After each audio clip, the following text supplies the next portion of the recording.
Madame, Monsieur, bonsoir. Au menu de questions d'actu ce soir, ce qu'il fallait retenir du 6e sommet Union africaine-Union européenne.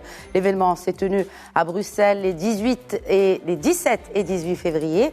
Un sommet qui s'achève sur peu de concret finalement, comme dirait Shakespeare, trop de bruit pour rien. Si ce n'est des engagements sanitaires qui ne camouflent pas la déception des pays africains. Le président français Emmanuel Macron a affiché son ambition de, je cite, renforcer un New Deal économique et financier avec l'Afrique. Cette nouvelle méthode proposée par Macron suffira-t-elle à répondre au changement de logiciel euro-africain appelé de ses voeux par le président sénégalais qui assure par ailleurs la présidence de l'UA, le président Macky Sall. Pour certains, on ne peut évoquer de partenariat UE-UA car il n'y a jamais eu de réel partenariat entre un pays africain et un pays européen.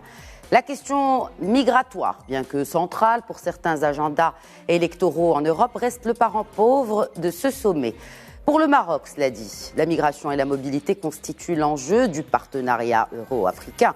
Dans un discours adressé donc à ce 6e sommet UE-UA, Sa Majesté le roi Mohamed VI a affirmé, je cite, que garantir l'éducation, accélérer la formation et l'employabilité de notre jeunesse africaine, promouvoir la culture, ordonner la migration et la mobilité constituent l'enjeu du partenariat entre le Nord et le Sud. Pour continuer à citer le souverain, ni l'Afrique ni l'Europe ne peuvent les atteindre en agissant de manière isolée. Notre responsabilité est commune, notre intérêt ne l'est pas moins. Alors, sommet UE-UA, quel partenariat Voilà, ce sera donc le sujet ce soir dans notre émission. J'ai le plaisir d'accueillir sur le plateau professeur Mehdi Liwa. Bonsoir. Bonjour, bonsoir. Je rappelle que vous êtes doyen de l'Institut d'études politiques à l'Université internationale de Rabat. Merci de vous joindre à nous sur le plateau de questions d'actu. C'est un plaisir. Également avec nous par Skype, cette fois depuis Casablanca, mon confrère Aziz Saïdi. Bonsoir Aziz, merci de vous joindre à nous également. Merci à toi Khadija, bonsoir à tous. Alors, je voudrais juste revenir peut-être, messieurs, sur cette question. Y a-t-il jamais eu de réel partenariat au vrai sens du terme, au sens complet du terme, entre un pays européen et un pays africain? Mehdi Liwa. Au niveau multilatéral, non. En fait, il y a différents types d'accords qui peuvent ressembler à des partenariats. Il y a un partenariat notamment pour la mobilité, il y a un partenariat sur un certain nombre de choses.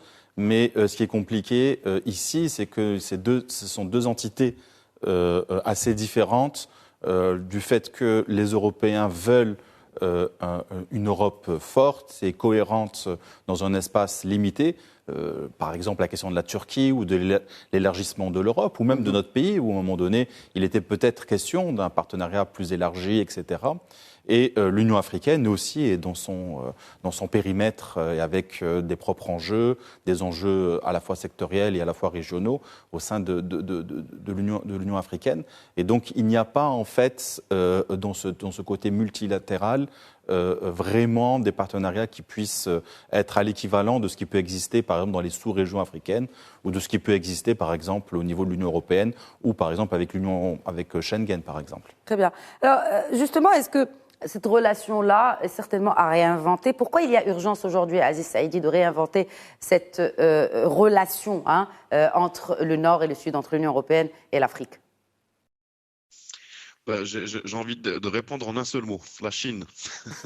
parce que la Chine... oui, il y a aussi la Russie, Aziz, aujourd'hui. Oui, tout à fait. Tout à fait. La Russie, la Turquie, beaucoup de pays sont en train de courtiser l'Afrique. Et du côté européen, où l'on considérait que l'Afrique, et notamment certaines régions africaines, sont une chasse gardée européenne, on a forcé de constater que ces dernières années, les Africains ont multiplié les partenariats et l'Europe s'est vue petit à petit tirer le tapis sous ses pieds.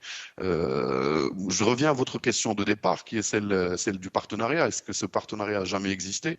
À mon sens, la définition même du partenariat repose sur le fait que ce soit une relation d'égal à égal. Or, pour l'instant, il y a un sentiment africain, et notamment chez pas mal de chefs d'État qui l'ont exprimé explicitement, qu'il y a une certaine condescendance de la part des partenaires européens qui sont là, qui proposent des solutions hors sol et qui se posent dans la posture de Mère Teresa pour sauver l'Afrique. Or, l'Afrique et les pays africains ont une aspiration à l'émancipation et à la prise en main de leur destinée.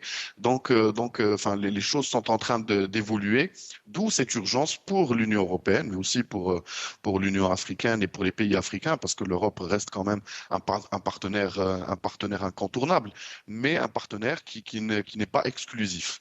Donc l'urgence, elle est plus du côté, je pense, européen. Et d'ailleurs, enfin, ce partenariat, ce qu'on reproche, et ce que les chefs d'État africains reprochent à ce, entre guillemets, partenariat, c'est le fait que depuis le sommet du Caire, il y a eu beaucoup d'engagements, beaucoup d'annonces qui ont été faites et très peu de résultats sur le terrain. Bon, si on parlait des dogmes de la réinvention de cette relation, donc Aziz Saïdi a parlé de condescendance, on le sent encore malgré cette volonté affichée par les pays européens, notamment la France, pour ne citer que cette ambition, cette initiative du président Macron, mais on sent vraiment qu'il y a encore de la condescendance. Est-ce que cette question d'aide au développement ne fait-elle pas partie de cette vision, de cette perception de l'Europe vers l'Afrique ? Alors oui et non, enfin, c'est-à-dire que si on part du sommet lui-même, il y a eu un effort assez considérable qui a été fait du point de vue européen, même s'il y a eu quelques couacs, notamment au niveau protocolaire, des deux côtés, parce qu'il prouve qu'en fait ces deux entités sont pas suffisamment, on va dire, appropriées par les propres peuples africains et européens.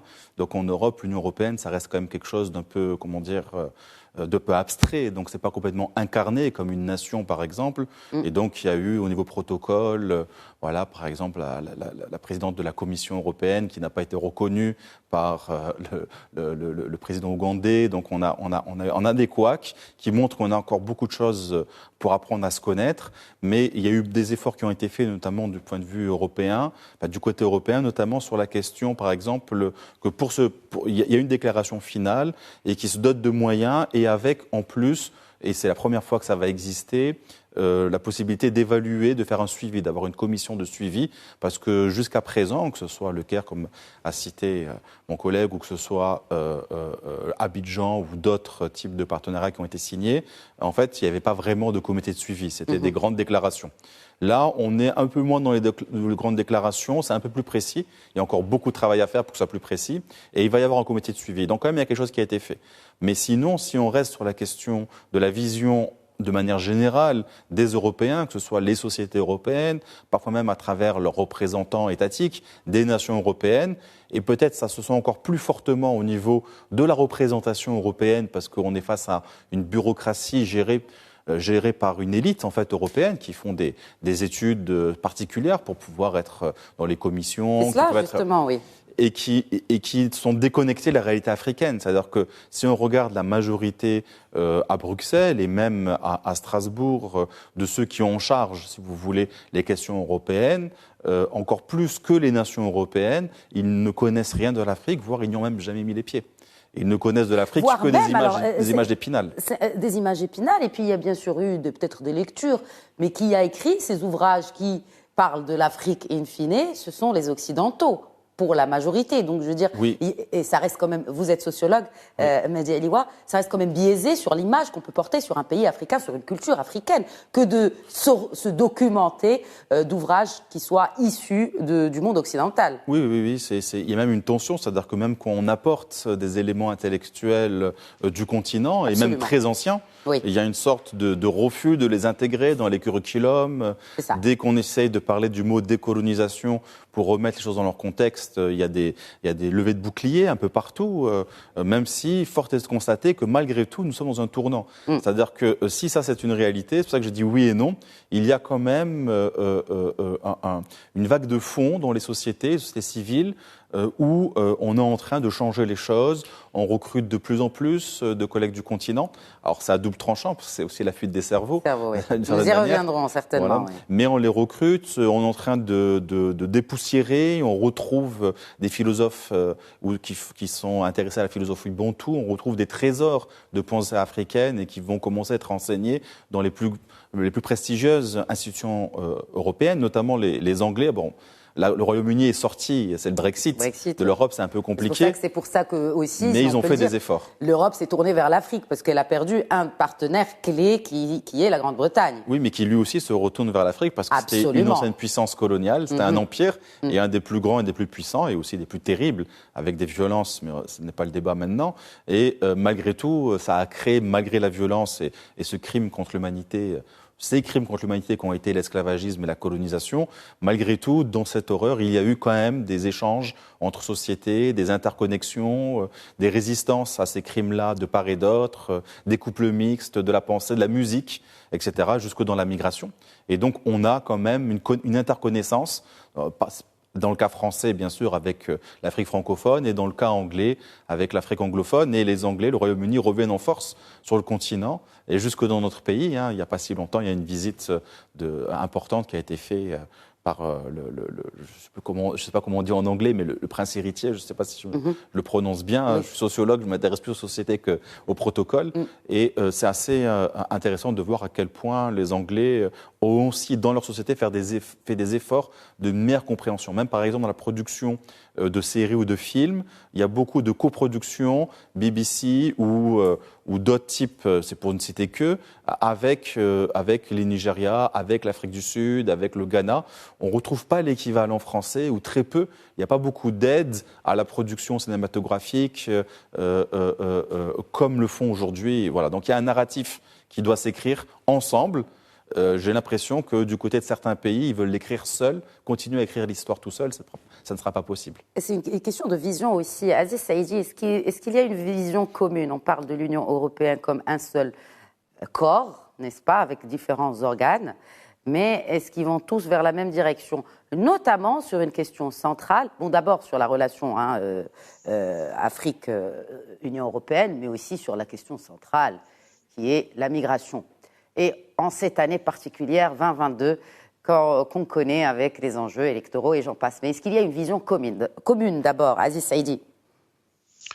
Je pense que c'est une vision qui reste à construire pour l'instant, et notamment pour le nœud gordien de la question migratoire, parce qu'elle n'a pas la même perception des deux côtés, des deux rives de la Méditerranée. On en a parlé dans des épisodes précédents. Je pense que, il faut changer le narratif sur cette question de la migration. D'abord en rappelant des réalités, des chiffres, la migration africaine est en majorité intra-africaine et même la migration vers l'Europe n'est pas une plaie. Elle peut avoir des aspects positifs et on voit en cela le rôle de la diaspora qui est de plus en plus important et d'ailleurs qui peut être un maillon, le chaînon manquant qui pourrait permettre de construire cette vision parce que beaucoup de personnes de cette diaspora sont revenues investir en Afrique et ont une vision qui est plus proche des spécificités locales et des aspirations locales. Donc je pense que ça peut être une manière de bâtir cette vision ensemble parce que de toute façon avec les changements climatiques, avec les développements géostratégiques, il y a quand même une destinée commune entre l'Europe et l'Afrique. Et sauf que il faut un changement de paradigme. Il faut rompre avec une Afrique qui est là juste pour voir aux besoins de l'Union européenne en termes de matières premières et consommatrice de produits finis, ce qui crée un déséquilibre flagrant et latent dans les échanges commerciaux entre les deux continents. Il y a aussi le fait que l'Union européenne a pour l'instant plutôt privilégié des rapports directs avec les pays plutôt qu'avec l'instance panafricaine, ce qui prive ce partenariat d'un moyen et d'un levier qui est très important. On sait que ces dernières années, il y a eu la mise en place de la ZLECAf. Je pense que ça n'a pas été... le fait de créer un marché commun au niveau de l'Afrique, bien sûr, il reste beaucoup d'écueils et il faut faire avancer ce projet.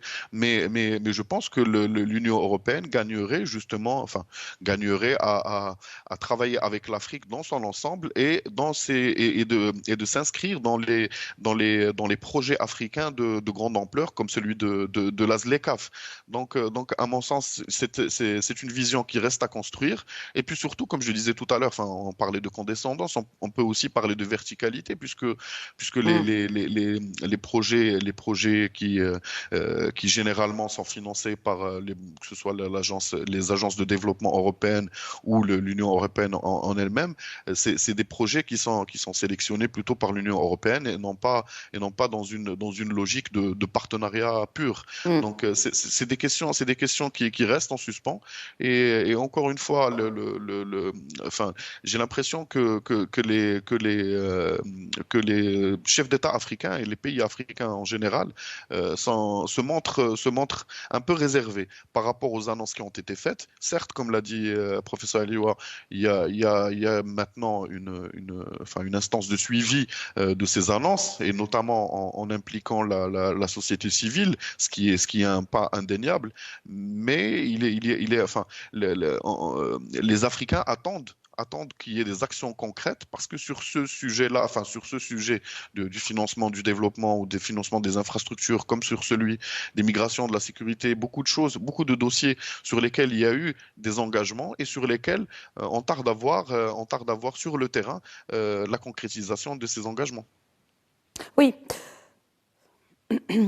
Professeur Mehdi Aliwa, juste peut-être une réaction, puisqu'on parle de migration, par rapport à cet appel du souverain, donc dans ce discours qui a été prononcé au nom du souverain par le chef de la diplomatie marocaine, Hassan Boulita, où il est clairement question de parler de migration, non pas comme un défi, mais comme une grosse opportunité, voire un condensé d'opportunités, pour reprendre les mots du souverain.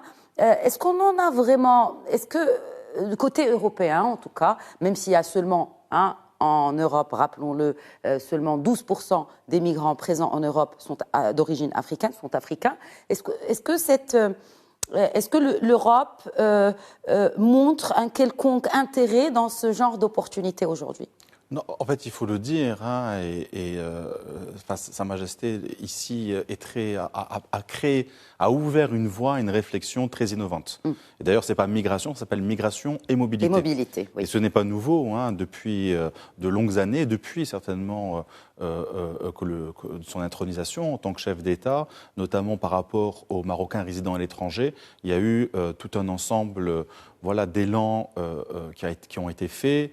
Il y a eu une réflexion de fond, il y a eu une participation au multilatéralisme extrêmement importante de la part du Maroc, notamment sous les hautes consignes de Sa Majesté, avec par exemple la question ça s'appelle... Il y a aussi un observatoire aujourd'hui qui a été créé, l'observatoire de migration africain. Oui. Alors, il a été créé, mais pour l'instant, il faut voir comment ça fait. Mais c'est-à-dire que c'est de longue date, ce que j'essaie de montrer, c'est que, par exemple, au niveau de l'ONU, il y avait des instruments, comme par exemple la protection de tous les travailleurs migrants et des membres de leur famille. Le Maroc, jusqu'à aujourd'hui, d'ailleurs, si je ne m'abuse, a un membre qui préside à travers mon collègue, le professeur Sharf. Donc, on a, et avant lui, d'autres Marocains. Donc, on a vraiment une diplomatie migratoire, on a vraiment un élan avec beaucoup d'innovation. Et en fait, force est de constater qu'au niveau mondial, c'est-à-dire que ce n'est même pas par rapport à l'Europe, au niveau mondial, sur cette question-là, il y a une réflexion qui est vraiment incarnée par le chef de l'État, qui est assez originale et vraiment extrêmement intéressante parce qu'elle permet de sortir simplement des écueils identitaires, conflictuels ou des questions de frontières, etc. Non pas qu'il faille les éliminer, il y a des choses à regarder évidemment, mais que d'abord et avant tout, la migration et la mobilité est un phénomène humain naturel, et ça a été rappelé plusieurs fois, et qu'en fait, il n'y a pas de société moderne sans migration et mobilité. Ça n'existe pas. Voilà, donc ça c'est important. Et ce qui est important de rappeler, c'est que... Mais pourquoi on le voit plus ainsi et surtout quand il y a certaines intentions politiciennes, eh bien, on voit la migration comme un réel danger. Parce que c'est pas la migration que l'on voit en fait. C'est un principe aujourd'hui et j'ai envie de dire c'est un argument électoral qui ressort un peu de part et d'autre de cette Union européenne, de cette Europe. Mais il faut appeler un chat un chat. Ce n'est pas la migration qui est perçue comme un danger réellement, c'est autre chose, c'est la question identitaire. C'est la question de savoir si les sociétés sont identiques culturellement, religieusement. Et donc ici, ce qui est en jeu, c'est une vieille domination coloniale, qu'on pourrait appeler post-coloniale, néo-coloniale. En tout cas, hérité de la colonisation, dans lequel on a hiérarchisé les races et que les races dites inférieures, c'était les races africaines. Et c'était pas simplement un petit agenda, c'était pas simplement quelques propos offensants à droite à gauche, c'était tout un système qu'on enseignait même aux enfants. Oui. Voilà, et donc il y avait tout un narratif puissant, on avait même des zoos humains, et donc on classait donc la race berbère, la race nègre, avec différents types, enfin des choses assez horribles, et ça a duré comme ça pendant un siècle, pratiquement. C'est ce qui a permis de justifier l'injustifiable, en expliquant qu'il y a un devoir des civilisations supérieures, disait Jules Ferry, ou des races supérieures, sur les civilisations inférieures, c'est-à-dire nous, en fait. Et donc, on ne peut pas sortir du jour au lendemain en disant, bon, on s'est trompé, on va recommencer. Il y a des restes de cette vision-là, et pour un certain nombre d'Européens, il est insupportable d'imaginer que des gens qui sont issus de ces entre guillemets, soi-disant civilisations inférieures, puissent réussir. Or, la réalité de la migration, c'est qu'effectivement, il y a des problèmes, c'est vrai, mais qu'il y a aussi beaucoup de réussites, et que ce soit à travers le sport, que ce soit à travers les arts, que ce soit à travers la médecine, la science, et donc on trouve un peu partout des trajectoires de réussite en Europe, et des gens qui tapent à la porte pour expliquer qu'ils ont leur place. On peut le voir avec, par exemple, j'ai oublié son nom, mais parmi lesquels qu'ils ont signé avec le laboratoire, un grand laboratoire américain sur le vaccin ARN messager contre la Covid. C'est un couple turc, enfin allemand, mais d'origine turque, fils d'immigrés et qui n'est pas né en Allemagne d'ailleurs. C'est une success story et il y en a comme ça plein. Que ce soit des Turcs ou d'Afrique, il y a plein de success stories et il y a pour certaines personnes, c'est insupportable. Ce que dit Sa Majesté, c'est que ce sont au contraire des modèles qu'il faut chouchouter, qu'il faut choyer, parce que c'est le pont entre nos sociétés, c'est des modèles de réussite de ce que nous voudrions être demain et pas simplement des frontières, des murs, etc. Et c'est pas entendu par une grande partie, peut-être pas la majorité, mais une grande partie des opinions publiques européennes. Mais cela nous ramène aussi à cette question quand même importante, parce qu'on parle de migration, on ne parle pas de fuite des cerveaux, vous l'avez évoqué tout à l'heure. Je vous fais peut-être réagir d'abord en tant que sociologue sur cette question de fuite des cerveaux. Alors certes, c'est une opportunité, mais in fine, la partie qui gagne, c'est le Nord et pas le Sud, et pas contrairement à ce qui est véhiculé par certains médias européens.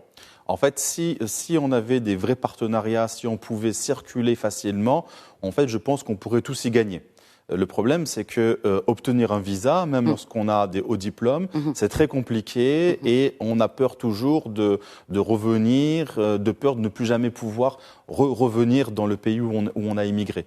Et donc, il y a la volonté de rester un peu bloqué longtemps, de peur de perdre certains privilèges. Et ça, c'est un vrai souci. Si on regarde à l'échelle européenne, le plus grand nombre de migrants européens sont les Européens eux-mêmes qui circulent dans leur continent, c'est un peu logique, mais à partir du moment où on a levé les frontières intérieures, notamment dans l'espace Schengen, on a encore plus favorisé ces migrations intra-européennes qui étaient déjà une réalité. Les Espagnols en France, les Italiens en Allemagne, ou les Portugais en France, c'est pas une réalité nouvelle, c'est très ancien. Les Français aussi en Allemagne ou en Angleterre, qui sont très nombreux, par centaines de milliers. C'est 400 000, 400 000 à un demi-million de Français dans le Grand Londres, donc c'est énorme, on n'est pas dans des petits chiffres. Donc on a une migration interne importante et quand on a facilité, en fait, tout le monde a été gagnant parce qu'on faisait des allers-retours, on créait, il y avait un dynamisme. Ce qu'on nous interdit, nous, à partir de l'Afrique du Nord, à partir de la Méditerranée, on nous dit c'est fini, c'est au compte-gouttes, même si quand même il y a une circulation en grand nombre, et c'est, si on veut, je ne sais pas, c'est soumis à tout un ensemble de conditionnalités qui sont humiliantes, parce que des fois c'est une grand-mère qui veut aller voir sa fille de l'autre côté qui vient d'accoucher, et elle ne pourra pas voir son petit-fils. Une discrimination finalement, une discrimination on peut le dire évidente. clairement, même dans l'obtention d'un visa. Si on est ingénieur, on a son visa, et voire même que l'entreprise en France va appuyer cette demande de visa, alors que effectivement, s'il y a une visite familiale, le visa est refusé. Après, c'est un autre débat, cette question de visa. Oui, mais c'est lié parce que c'est pas si facile que ça. L'idée qu'on puisse ramener les ingénieurs comme ça, c'est des one-shot des fois. C'est pas parce que sur le moment on est parti que ce sera facile de faire des allers-retours.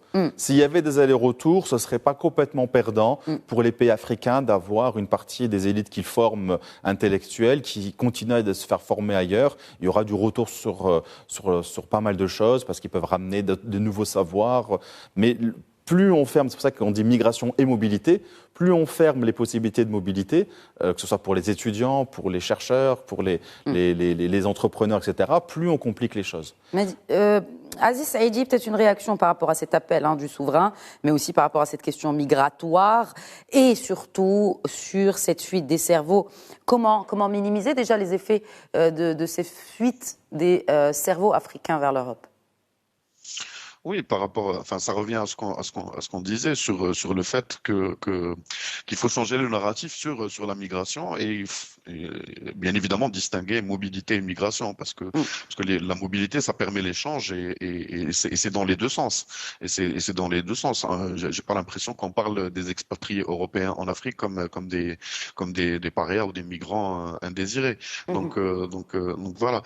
Maintenant, bien évidemment que c'est dans la logique de l'histoire humaine qu'il y ait des déplacements de population, qu'il y ait de la mobilité. Ça a des effets qui peuvent être féconds parce que justement l'interaction permet d'avancer. Maintenant, bien évidemment, il y a cette question de la migration et cette question surtout de l'identité, comme l'a rappelé le professeur Aliwa, est agitée en spectre, enfin un peu menaçant, comme on l'a vu dans la campagne pour la présidentielle européenne, on parle du grand remplacement. C'est quelque chose qui est française, dans la campagne électorale française. Pardon, française, oui, oui, tout à fait. Donc, c'est quelque chose qui, enfin, on parle du grand remplacement, c'est quelque chose qui est aberrant. C'est, enfin, on sait que la France s'est construite à travers la migration, comme tous les pays d'ailleurs, Mais maintenant, enfin, elle essaie de se cristalliser à travers une identité judéo-chrétienne avec un sous-jacent de l'Empire romain, et que tout ce qui vient d'ailleurs est exclu. Or, ce n'est plus possible au XXIe siècle. C'est quelque chose qui est complètement, c'est une manière de penser qui est complètement obsolète et que enfin, il faut absolument, c'est quelque chose qui est innovant, mais il faut voir la migration et la mobilité comme une opportunité plutôt comme quelque chose, une plaie qu'il faut résoudre à tout prix. Donc voilà. Maintenant, bien évidemment, il s'agit pas non plus d'envoyer, vous parliez de flux des cerveaux. Les pays africains ont besoin aussi de compétences pour pouvoir se développer. Ces compétences sont formées au sein du continent africain, mais le plus souvent aussi ont été se former ailleurs. Une partie de ceux qui sont allés se former ailleurs sont tentés de rester dans les pays d'accueil où ils ont été fermés.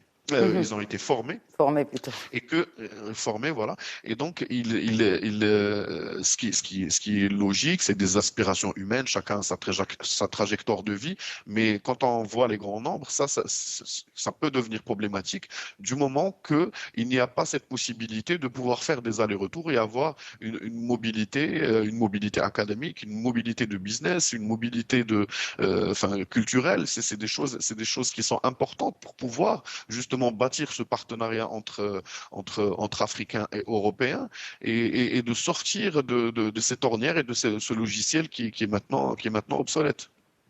Et si on parlait juste de l'étape avant cette fuite des cerveaux, bien sûr, il y a beaucoup de jeunesse qui est formée sur le continent. Il y a cet enjeu de la formation de la jeunesse, parce que rappelons-le, et comme ça a été rappelé dans le discours du souverain également à l'occasion de ce 6e sommet UE-UA, 50% de la population a moins de 20 ans aujourd'hui. Donc c'est un enjeu immense. C'est un enjeu immense, mais c'est un enjeu de partenariat également. Si, toutefois, on saisit vraiment des deux côtés l'importance de cette mine qu'est la jeunesse africaine, Mehdi Aliwa. Alors, je ne sais pas si c'est bien saisi dans le sens positif du terme, mais c'est saisi quand même. C'est-à-dire que dans les 150 milliards qui ont été annoncés dans ce sommet, il ne s'agira pas d'investissements européens en Afrique, mais d'une aide aux investissements africains en Afrique. Alors ça, c'est dans la déclaration. On va voir si ça va vraiment se passer. Et notamment, ça a été pointé, bien sûr, précisément du doigt, la question de l'éducation, de la formation professionnelle, d'une sorte d'Erasmus africain. Enfin, ici, c'est un Erasmus plus élargi. Oui. Et on devrait avoir l'équivalent africain. Ce serait une excellente chose. Mais dans tous les cas, c'est pris en compte. il faut dire aux auditrices et aux auditeurs qu'à l'échelle du continent, c'est-à-dire de 54 pays africains, on va être à peu près 800 millions en l'espace de 20 ans ou 30 ans, je ne vais pas dire de bêtises, je crois 2050, on va être 800 millions de nouveaux actifs qui vont arriver sur le marché de l'emploi en 30 ans. Donc c'est énorme. Comment on absorbe 800 millions de personnes.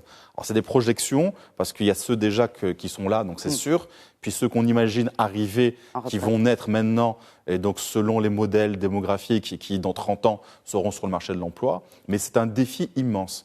Mais justement, ce défi immense, c'est une opportunité. C'est-à-dire que c'est un dynamisme. Et partout où on regarde, les jeunesses africaines sont bouillonnantes, sont dynamiques, inventent des choses, inventent des modes, inventent des musiques, trouvent des solutions à leurs problèmes, même technologiques. Technologiques, oui, là où absolument. ils sont. Et donc, c'est ça qu'il faut choyer, c'est ça ce qu'il faut montrer. Et je pense que les Européens l'ont entendu, et même au niveau français, notamment à travers la présidence d'Emmanuel Macron, avec le sommet qu'ils ont voulu appeler non plus France-Afrique, mais Afrique-France, qui s'est déroulé, si je m'abuse, en novembre à Montpellier. Il y a eu cette volonté. Par contre, jusqu'à quel point c'est bien compris, c'est sincère, jusqu'à quel point c'est suivi. L'action suivrait l'intention, surtout. Voilà. Là-dessus, nous, en Afrique, quand même, on est méfiants. C'est pas la première fois qu'on nous fait des belles promesses, même de mariage. Certainement. Et ça fait des siècles. Combattez-nous pour libérer l'Europe et vous serez considérés comme nos égaux.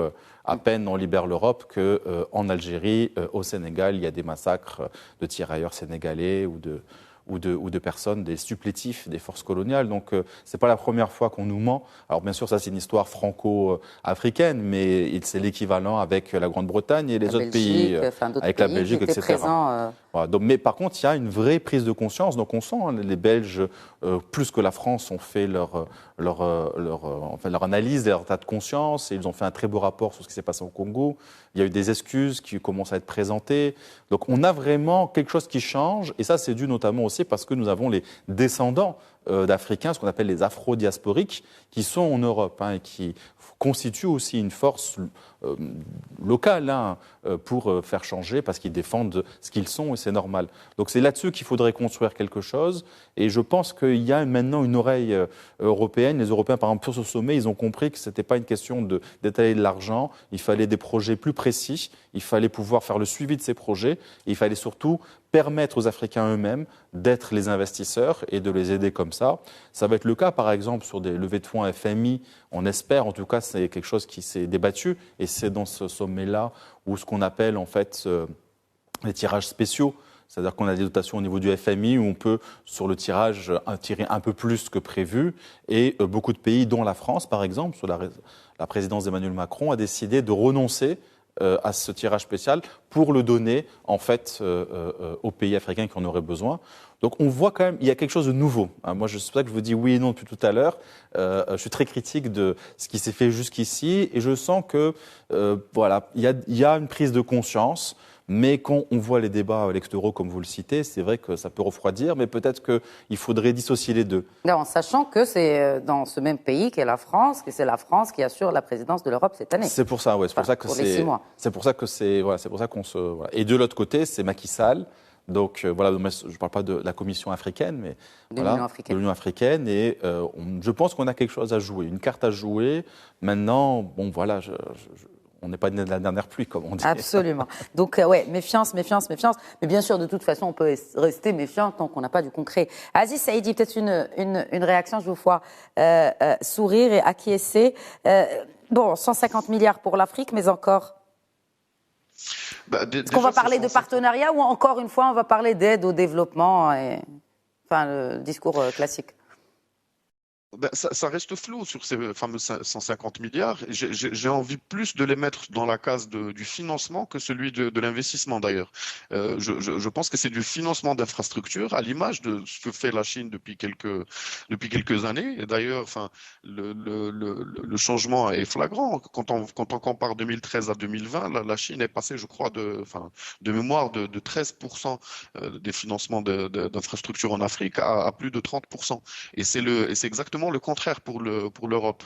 Donc il y a un retard en la matière qui a été constaté ces dernières années, et cette enveloppe, elle est là pour essayer de rattraper le terrain. Je parle de la Chine parce que c'est le mastodonte, mais bien sûr il y a d'autres pays. Vous l'avez cité tout à l'heure, il y a la Turquie, il y a la Russie, il y a plein d'autres pays hors Europe qui s'intéressent à l'Afrique, et je pense que c'est aussi une chance pour les pays africains, parce que ça leur permet de sortir de cette exclusivité de relations avec les anciennes puissances colonisatrices. Ça leur permet de mettre tout simplement ces puissances qui lorgnent sur l'Afrique en concurrence pour avoir justement les meilleures conditions.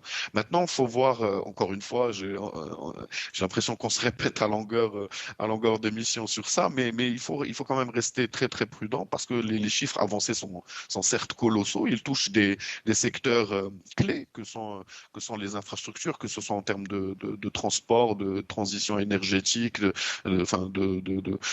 électrification déjà, avant de parler de transition. Hein. On en est loin de la transition énergétique, bien que les effets du changement climatique sont plus ressentis ici en Afrique qu'en Europe. Mais tout simplement l'électrification, et en effet c'est un grand défi. Hein. On n'en a pas trop parlé lors de ce sommet non plus. Tout à fait. Et d'ailleurs, il y a une question sur cette question de l'énergie. Il y a une question qui a aussi un peu braqué les deux camps. C'est que l'Europe essaie d'imposer des choses aux pays africains en termes de transition énergétique, et notamment en termes d'utilisation d'énergie fossile. Or, force est de rappeler que l'Afrique ne contribue qu'à hauteur de 4%. Oui, c'est l'hôpital qui se fout de la charité, j'ai envie de vous dire. Donc, je vois pas comment l'Afrique va faire son industrialisation en passant directement à l'étape au renouvelable, sans passer par le fossile. Certes, il faut aller vers les énergies renouvelables de manière volontaire, mais on peut pas couper l'herbe sous le pied des pays africains, notamment parce que beaucoup d'Africains, et ça c'est des fois on appelle ça la malédiction de l'or noir. Certains pays africains sont restés dépendants de leur production pétrolière ou énergétique, qu'ils vendent en tant que matière première, et n'ont pas pu diversifier leurs économies pour avoir des secteurs diversifiés qui puissent avoir une économie plus pérenne et plus équilibrée. Or, on peut pas faire ce saut de manière directe. Je pense que l'Afrique aura encore besoin d'énergie fossile durant les années qui viennent, mais il faut que l'Afrique y aille petit à petit vers les énergies renouvelables, mais justement, surtout que les Européens qui ont eu le loisir ou l'opportunité de développer leurs industries à travers l'industrie fossile, à travers l'énergie fossile, et qui, après avoir atteint un certain niveau de développement, sont en train de basculer vers les énergies renouvelables, elles ne peuvent pas se mettre dans la posture des donneurs de leçons en Afrique et dire, et reprocher à l'Afrique son utilisation des énergies fossiles. Enfin, c'est des choses qui sont à prendre qui sont complexes et qui doivent être prises en prenant compte de la spécificité locale et le degré de développement de ces pays. Donc voilà, il y a d'autres aspects. En termes de partenariat, c'est que je l'ai rappelé tout à l'heure par rapport à la ZLECAf, il y a une aspiration africaine qui est très forte, qui est celle de peser en tant que pôle mondial émergent. On en est encore loin, mais ça ne peut se faire qu'à travers une Afrique forte et unie. Sécurisée, Aziz Saïdi, et sécurisée. Il y a bien sûr, il y a la nécessité de changer de paradigme. On a parlé bien sûr de cette question de migration et de mobilité en un seul bloc, n'est-ce pas ? Question d'éducation, de la jeunesse, de l'investissement. Il y a cette question sécuritaire. Alors que, juste pour rappel, quelques heures avant l'ouverture du sommet à Bruxelles, Macron a annoncé le retrait des forces de Barkhane du Mali de Takuba. Bon, alors, est-ce qu'on a un ressenti que cette question sécuritaire importe réellement lors de ce sommet et surtout avec ce timing de retrait? Enfin, si on peut appeler cela ainsi, ce n'est pas réellement un retrait, ce n'est pas la volonté de la France de retirer ses forces du Mali, mais c'est une... En fait, ici, ça n'a pas été le débat le plus... Extradition. Ce n'est pas le débat, mais c'est le débat aujourd'hui. Non, je veux dire, oui, bien sûr, mais pendant le sommet, absolument. Il y a eu un débat, il s'est fait partie de la déclaration finale, mais c'est vraiment là où il y a le plus de choses très généralistes. Oui. Avec aussi, malheureusement, migration et mobilité, même si le Maroc a apporté quand même des choses concrètes. Voilà, c'est les deux volets, migration et sécurité, qui ont été vraiment un peu plus généralistes. Ici, c'est compliqué parce que la sécurité, ça relève d'abord des États-nations. Et il y a des zones en Afrique où on a des États-nations qui sont des États faillis et des nations qui n'ont pas qui n'ont pas réussi à fonctionner. Alors ici, ce n'est pas une critique, je pointe personne du doigt, parce que c'est des choses qui se sont passées ailleurs, et ça peut, des fois, on peut penser que ça fonctionne, et à la mort, par exemple, d'une des figures de la libération nationale, il peut derrière avoir plein de heurts. Oui. Donc ce qui s'est passé en Afrique s'est passé aussi en Europe ou ailleurs, dans le monde. Donc il n'y a rien d'extraordinaire, il faut du temps pour construire des nations nouvelles, des nations modernes, des nations cosmopolites. Voilà. Mais ce n'est pas du jour au lendemain qu'on peut le faire. Ce qui est sûr, c'est que vouloir mettre à tout prix le volet sécurité dans les rapports avec l'Europe, ça ravive une vieille pensée coloniale. Pour le panafricaniste, d'un côté. Mais le problème, c'est que s'il y a eu des réussites panafricaines, sur le volet sécuritaire, il y a une faillite africaine. Il y a une difficulté des Africains à gérer ensemble et à être en compétence de gérer ensemble le volet sécuritaire. Et je ne vois pas aujourd'hui d'indicateur précis qui nous permettrait d'y arriver. Donc c'est facile ici de rejeter la faute sur les Européens, mais c'est quand même une faillite continentale. On a réussi plein d'autres choses et on va en réussir d'autres. Mais là-dessus, je pense qu'il y a un effort à faire. Et donc, à un moment donné... Un effort de peut-être se rapprocher davantage des forces... Au niveau de l'Union africaine, déjà, d'avoir une force plus claire, une capacité coercitive, soit au niveau des sous-régions, mieux encore au niveau africain, qui puisse imposer, remettre de l'ordre quand il y a un désordre innommable. Mais indépendamment de l'histoire française, les Maliens ont appelé à la rescousse les Français. Oui, mais la MINUSMA, de toute façon, elle n'a pas les moyens. Enfin, cette force, justement, qui a été déployée... C'est ici que le bas blesse. C'est-à-dire qu'ici, il faudrait qu'on ait un langage panafricain et avec l'aide de l'ONU, pas avec l'aide d'une autre région, que ce soit l'Amérique du Sud ou l'Europe. De toute façon, il y aura intérêt. Il y aura un intérêt si une force est présente, ce qui est logique. Enfin, je veux dire, c'est pas. Voilà. Pourquoi je vais aider une région à sécuriser ses populations si j'ai pas un intérêt économique là-dedans? Voilà. Et de croire que les Russes ou les Chinois ou d'autres, enfin les Chinois s'en mêlent pas trop, enfin de manière très indirecte, oui, feront mieux que les autres. Faire attention, faut raison garder. Surtout que voici des pays dans lesquels, bien sûr, diplomatiquement, il y a des liens, mais au niveau sociétal, nous n'avons pas de liens. Or, nous avons, nous, Africains, des liens forts avec l'Europe au niveau sociétal. Et donc, quand les choses ne vont pas, il y a des possibilités de manifester, de faire des pressions en interne. C'est ça. Et d'essayer d'améliorer les choses. Je ne vois pas comment on arrivera à faire pression en interne sur Poutine s'il décidait de faire des choses particulières en Afrique. Donc, il faut toujours... Voilà, on comprend déjà, le désarroi. Chez les voisins, alors là, en Afrique, c'est une autre histoire. Déjà, on ne peut pas faire pression sur Poutine par rapport à ses propres voisins. Aziz Saïdi, je vous vois encore sourire. Vous me faites la transition parfaite par rapport à la Russie. Est-ce que vous ne pensez pas qu'aujourd'hui, l'Union européenne, pour ne pas citer de pays en particulier, elle est un peu dépassée sur les questions sécuritaires en Afrique, et notamment après cette série de coups d'État qui se sont succédés en Afrique de l'Ouest? Oui, enfin, vous l'avez rappelé, la cérémonie de clôture et les dernières heures du sommet à Bruxelles ont été marquées par cet appel de la junte malienne aux autorités françaises de retirer leurs troupes dans les meilleurs délais, chose à laquelle le président Macron a répondu qu'il ne transigerait pas avec la sécurité et qu'il respecterait un agenda de sortie qui soit à moyen terme. Donc on suppose que ça va prendre au moins 6 mois pour retirer les troupes françaises présentes au Mali.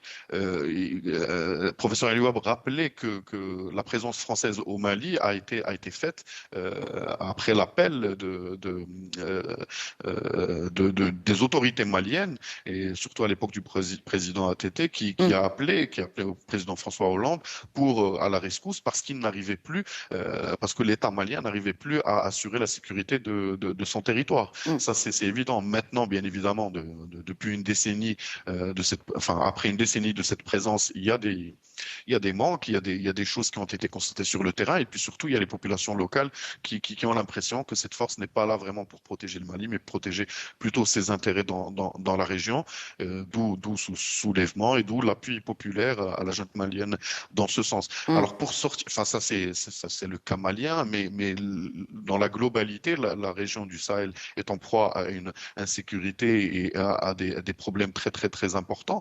Et force est de constater que les Africains sont incapables de juguler cette insécurité, même à travers la force qui a été créée à cet effet, qui est la force du G5 Sahel, qui comprend les pays de la région et qui est normalement financée par la France et par l'Union européenne. Ces partenaires disaient que, pour l'instant, les financements auxquels avaient droit et qui ont été promis au G5 Sahel n'ont pas été concrétisés, encore une fois, en tout cas pas totalement. Donc, les pays de la région se retrouvent dans une situation où ils ont du mal à eux-mêmes sécuriser leurs frontières, notamment la région des 3 frontières avec le Niger et le Burkina. Donc c'est des choses qui sont importantes à prendre en compte. Maintenant, bien évidemment qu'il y a des aspirations, parce que j'ai l'impression que la situation est un peu complexe et qu'on s'en mêle un peu les pinceaux, parce qu'il y a une jeunesse africaine, comme vous l'avez dit, l'Afrique est le continent le plus jeune au monde, et cette jeunesse africaine a de fortes aspirations d'émancipation, parce que ce passif colonial n'a pas encore été soldé. D'ailleurs, on l'a vu la semaine dernière encore, il y a des œuvres qui sont revenues à Cotonou. Donc il y a beaucoup de choses qui ont été faites. Il y a beaucoup d'œuvres africaines qui ont été pillées, qui sont encore en Europe. Et vous l'avez dit, peut-être que les Belges ont fait leur mea culpa. C'est pas le cas des autres puissances coloniales, pas totalement en tout cas. Et ce passif colonial, tant qu'il n'est pas soldé, il est là. Est-ce qu'on parle de Aziz Saïdi, on parle de puissance coloniale, si on peut toujours utiliser ce terme, mais il y a de nouvelles puissances coloniales sous d'autres formes aujourd'hui en Afrique. Ne pensez-vous pas, ne partagez-vous pas cela? En tout cas, beaucoup d'observateurs ont parlé de néocolonialisme un peu différent de l'ancien modèle, ce qui est normal. Mais en tout cas, il y a cette ambition d'expansionnisme de certaines puissances, pour ne citer que la Russie, qui est aujourd'hui présente en Afrique et qui est en train de doubler l'Union européenne. Oui, tout à fait. Mais justement, c'est ce néocolonialisme, si on peut l'appeler ainsi, ce néocolonialisme prend d'autres formes.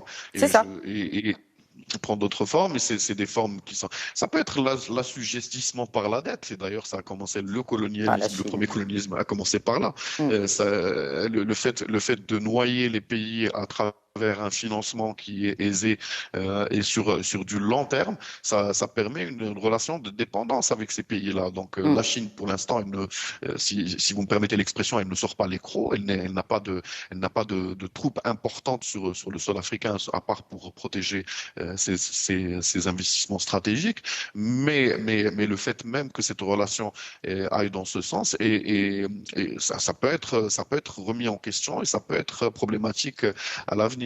Mais il y a aussi un autre aspect aussi à prendre en compte, c'est que le continent africain a 54 voix à l'Assemblée générale des Nations Unies. C'est presque, c'est le tiers des voix. Et donc, diplomatiquement, ça compte. Bien sûr, le Conseil de sécurité reste maîtrisé par les 5 puissances qui ont le veto. Mais en tout cas, l'Afrique a voix de chapitre au sein de l'Assemblée générale, et elle est pour cela courtisée par par les autres pays, notamment pour régler des différends qui leur sont propres. Pour la Chine, par exemple, le fait d'investir massivement et de financer massivement des projets en Afrique, ça a permis de changer la position de certains États par rapport à la question de Taïwan. Et aujourd'hui, il n'y a plus de pays africain qui reconnaît Taïwan.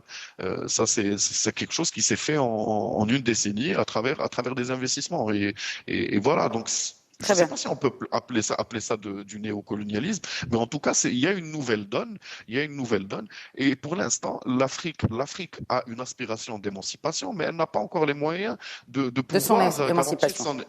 Voilà, exactement. Notamment sur le volet sécuritaire. Merci beaucoup, Aziz Saïdi. Peut-être un dernier mot, Mehdi Aliwa, pour clore cette discussion. Oui, sur les investissements chinois, d'abord, il faut faire toujours attention, pas parce qu'ils sont chinois, ils pourraient être d'autres pays, c'est que turcs ou autres, mais par exemple, on le voit avec l'exemple de l'Éthiopie, on construit des choses ou des stades, on l'a vu avec la CAN récemment au Cameroun, on construit des choses qui sont peu utilisées, qui ont coûté cher, et c'est pas gratuit. Même si ça coûte moins cher. Le siège de l'Union africaine, puisque vous parlez de l'Éthiopie, a été construit par les Chinois. Mais celui-là, au moins, il sert à quelque chose, il fonctionne. Mais il y a toute une ligne, par exemple, pour acheminer des marchandises, une ligne ferroviaire jusque, je crois, à Djibouti, si je m'abuse, ou pas très loin. Je ne suis pas très précis, mais de mémoire, et qui est très peu utilisée, en fait, parce que c'est bien d'avoir une ligne ferroviaire pour transporter des marchandises. Faut-il encore produire suffisamment de marchandises pour alimenter le marché mondial? Donc, parfois aussi, il y a des choses qui ne sont pas... Est-ce que vous pensez justement que cette ambition, cette initiative européenne, n'est-elle pas là pour contrer cette fameuse route de la soie chinoise qui compte beaucoup sur l'Afrique? C'est ce que je voulais dire.